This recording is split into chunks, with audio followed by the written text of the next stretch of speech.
Thank you very much. And good morning, good afternoon, good evening, everyone. It's an amazing pleasure to be here and to be participating in Changemakers. I hope everyone can hear and see me well. If not, please let me know. And as our friend said, I'm here in Rio de Janeiro in Brazil right now, participating in this event. And it's I'll try to make my keynote speech brief and meaningful. I know we have an intense calendar of meetings for the next 5 days, and I hope it's a rewarding experience for everyone involved. I was asked to talk about the role of youth in ensuring our sustainability in the future, and I'll get to that point. But I would like to start first by saying, by talking a little bit about the work we do in Brazil at IBASE. And I'm going to share my screen briefly to show some of the products that we collaborate with in our work with youth groups.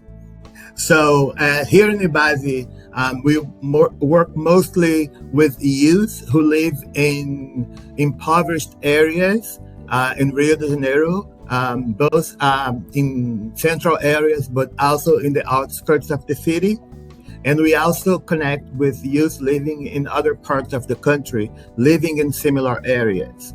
The youth we work with are mostly Black youth, who are the ones most affected by poverty, by unemployment, by lack of access to health and education policies, lack of employment, and overall opportunities. These youth who live mostly in favelas, the areas you see up the hills when you see pictures of Brazil. These youth, on top of everything, these youth are affected by violence. The violence of criminal gangs, of drug dealers, and the police. In this past week, we have had several cases of children and youth being killed by stray bullets because they are in the middle of a war between drug dealers and the police. And it's become an issue of great concern in Brazil because the number of Black youths who are killed every year is alarming and makes us have great concern for our future as a society. If we cannot ensure the right of these youth to a health and safe life, there is very little we can do to ensure that they will be able to have a future. The work we do involves supporting two youth organizations, research with the involvement of youth in the design. They are the ones who decide what they want to know, how they want to talk to people in their communities about it, how they're going to talk to each other about it. And we will offer, at the end of the process, different kinds of products, from publications to videos to sound bites or whatever kind of product youth prefer to communicate and to disseminate knowledge. And we share with them so they can use that in their political organizing. This is one example. It's a project called Youth in Movement that was done some 2 years ago. It was a research in one of the largest favelas in Rio de Janeiro. It's very important to tell you this because it was an issue that we discussed for a long time here in IBASE. The word for youth in Brazil is juventude. It's a collective word, you use it in the singular form to refer to a group of people. But even with that, we decided to use the plural form.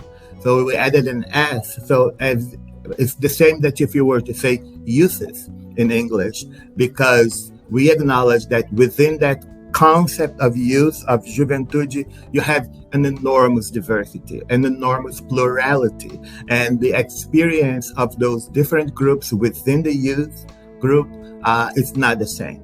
So it's important to acknowledge that diversity. And for that matter, we use the word juventude, as you can see in the plural form. It could be grammatically, it could be juventude without the S, and it would express the same idea of a collective group.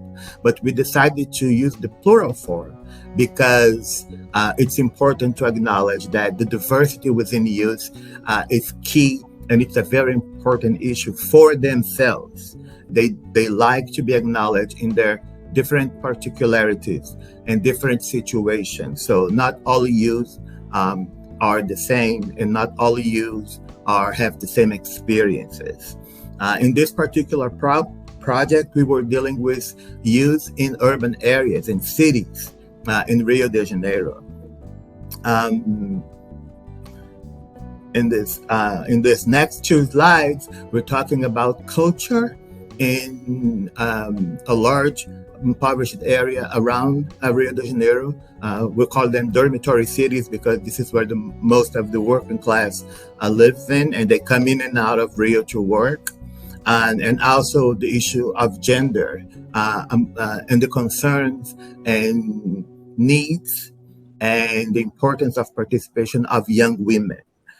This is very important for us. In all our projects, we privilege the presence and participation of young women. So that's very important that they have a safe space that they can express their ideas, express their needs, and express their ways of dealing with the problems that they deal in different areas. In this next slide, we're talking about the identity of youth living in favela areas and the way they use digital technologies. This is also a very important issue for Brazilian youth.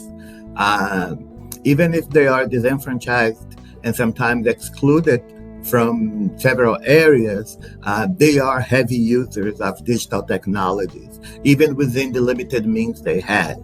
And they use those technologies to organize, to mobilize, and to express their ideas and their needs. So they participate in policymaking process using digital technologies. They protest using digital technologies, and they give us lots of ideas of what kind of policy they need through digital technologies. So it was very important for us to understand this process better.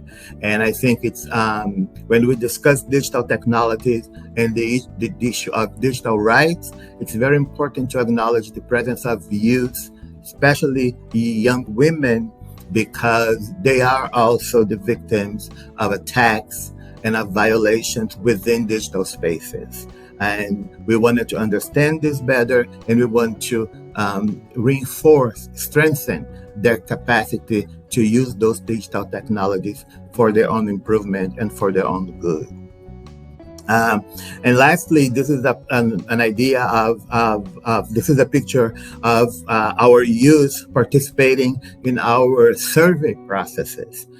Those are young researchers. They were trained by us. They're using a tablet and a kit with a bag and some goodies inside them, and they go around in their communities asking questions and filling forms so that in the process they learn about surveys, about research, about what they do, and they participate in the whole process of discussing the results, understanding what the results mean, and how they can use those results to improve their lives and fight for the things they want. So this is a very short and compact presentation about what IBASE does. We continue to work with youth these days, and we plan on having, along with the Brazilian Association of NGOs, strong presence of youth during the C20 in Brazil next year. There were groups of youth when we were participating in C20 in India a few weeks ago, and we want to carry on this legacy, making sure that youth voices will be heard by the powers that be among the G20 economies. I'm going to stop sharing right now, so you guys can see me again. Let me see. Yes, here I am back.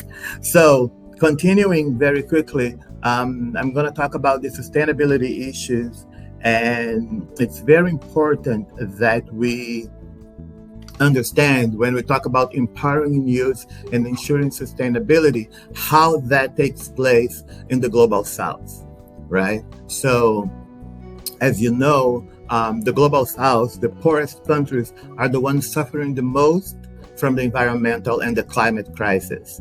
And it's very important that in order to ensure a sustainable future and in order to mobilize people to fight for better conditions, that in youth they are involved in this. As we may see, there are several examples of youth fighting for those things in the north, in the global north. It's very important that we all know that the same happens in the global south, even though they might not be as visible as some others. But also in the global south, those fights are more difficult. Here in Brazil, for the past 5 years, we have had several problems with a conservative government that did not support the engagement of youth in discussing public policies and in discussing the environmental and climate crisis. And that was very bad, both for youth and for the country as a whole. Our policies became less effective. The crisis grew and affected more people, and youth felt very excluded and very persecuted. That on top of issues of violence and political persecution excluded youth for the most part in participating in policy-making processes. In the past, during the 2010 decade, between 2010 and 2015, we had a great stride in involving youth and had a youth policy in Brazil. We had the National Committee on Youth Policies with the participation of youth at several levels, federal, local, state. But a conservative government dismantled all that.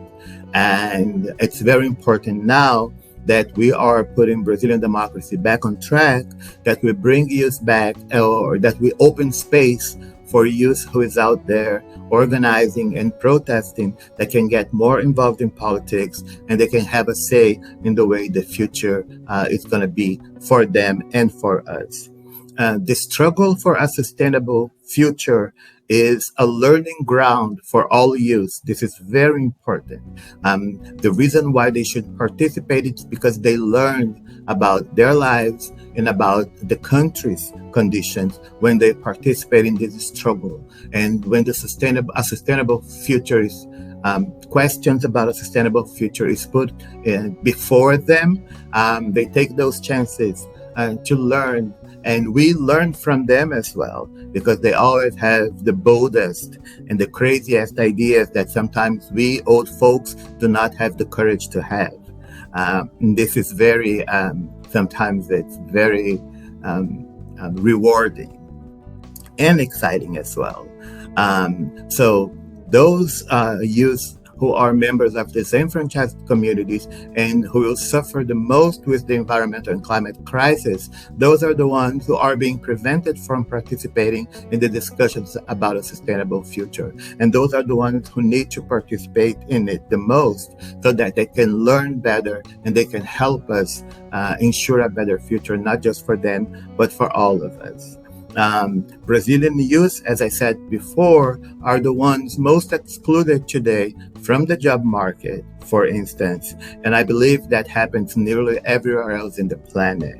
So ensuring youth will be capable to enter the job market in favorable conditions is also key to ensuring a sustainable future for them and for all of us. We must ensure that youth will have access to the job market and that they can become productive citizens with a critical mind, and that will have a contribution for a sustainable future as well. One more point that I think is important and it's also relevant in other parts of the world, I believe, is the question of youth and violence. When the powers that be cannot control youth, they tend to oppress youth, and that's inadmissible. No violent repression should ever be used against the youth, because doing that is literally killing our future, and preventing them from participating is very damaging to society as a whole, not only for them. It's a cowardice, it's a coward act, and we should prevent youth from being attacked due to political participation in all forms that we can imagine. So ensuring that youth will not suffer violence in our countries is key to ensuring that they will have opportunities in the future. And lastly, I think, but not at all the least, ensuring that youth can participate in policymaking processes, in social activism, and in participating in discussions about our lives and our future is essential. We lost that in Brazil. We had that and we lost that. Now we want to bring that back. And I think during C20 in Brazil, we're going to make a pledge, we're going to make a cry that youth are able to participate everywhere, in all the countries, in all possibilities that they can, because hearing youth, listening to youth, involving youth, and ensuring that they will have the power to participate is key to ensuring our future as a society as well. I hope I have contributed with the discussion. And again, I want to thank the organizers, Dr. Amit, and all the panelists. It was a great pleasure being with you, and I hope that you all enjoy the next 5 days. Thank you very much.